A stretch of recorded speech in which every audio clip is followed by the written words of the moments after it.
Pagkatapos ng kabila-kabila ang proyekto ni Cathryn Bernardo, goodbye Pilipinas muna si Cast. At biyaheng Australia muna ang Asia Screen Award. At kung gaano nga ba kaimportante ang bibisitahin ni Cast sa Australia. Over the years, siguro yun din yung magandang parang regalo mo sa sarili mo na Habang Daniel literal na nakamove na at taos-puso nagpapasalamat ni Cathryn sa kanilang pinagsamahan. Award-winning actress, target ni Daniel Padilla na kanyang makatrabaho. Wala munang love life, trabaho lang daw muna. Parang I found new life. I just want yung mga movies na talagang sapul, alam mo yan? Sapul.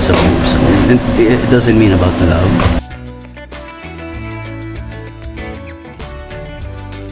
Showbiz celebrity updates. You can still go, even when you feel slow, you can still go, even when there's no hope, you can still go. Subscribe for more info. Still go.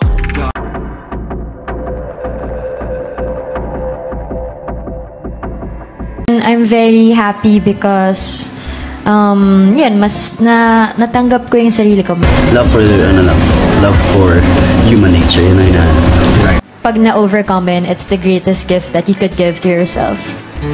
Sa pagpirma ni Daniel sa bagong kontrata ng kapamilya ni Twerk, muling ipinahayag at inaalala ang magandang samahan ni Cathryn at sobra ito nagpapasalamat sa ilang taon nilang pinagsamahan. Dagdag pa ni Daniel, sa kabila ng lahat, hindi niya makakalimutan si Cast at nanatili ito sa kanyang puso. You know, hindi mawawala sa puso ko ang magaganda nating memories. Maraming salamat, Cathryn, sa ating maraming taon na pinagsamahan. At sa mga katanungan kung handa na nga ba si Daniel sa pagpasok ng panibagong panimula at panibagong love life, dagdag ni Daniel, hindi pa. Ayon pa kay Daniel, trabaho lang muna at wala sa isip ko ang magmahal. At wala sa isip ko ang magmahal pang muli. Ano mo naisipin niyo? Ayaw na muna. Trabaho muna. Love for human nature, yun ang hinahanap. At sa mga nagtatanong kung may upcoming movie ba si Daniel, meron naman, pero mas inuna muna ni Daniel ang music at kasama niya nga rito si Ellie Buendia. I'll make music first. Gawa muna ako music. I'll have something with Ellie Buendia.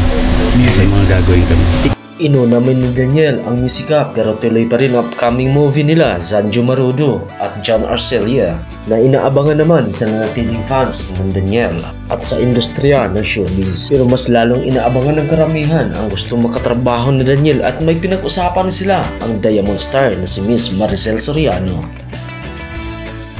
It doesn't mean about the love. Okay. So parang I made too much movies about the love. I just want yung mga movies na talagang sapul, alam mo yan? Sapul. At pangako naman ni Daniel, after ng kanyang musika, ay gagawin ang lahat ng yan. Yes. Gagawin lahat yan. Concert. I'll make music first. Gawa muna ako music.